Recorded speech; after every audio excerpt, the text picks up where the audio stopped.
Kamusta mga tropa? Welcome to my channel. In this episode ay samahan nyo akong bumiyahe at ipapakita ko sa inyo kung paano mag-deliver ang isang Food Panda rider. Nakakuha ako ng shift dito sa Tagaytay area 3 PM to 7 PM. 30 minutes bago ang biyahe natin ay pwede na tayong mag-time in.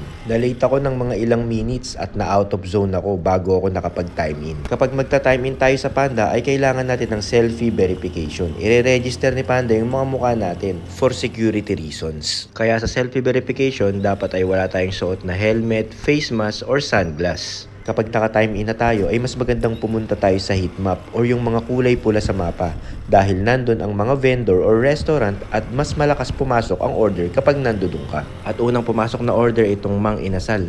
Tara, punta na tayo sa vendor. Para malaman natin kung nasaan ang vendor or ang restaurant, ay click lang natin ang mapa sa ating Roadrunner app. Susundan mo lang ang mapa ng ating Roadrunner app. Yung kulay blue, yan tayo.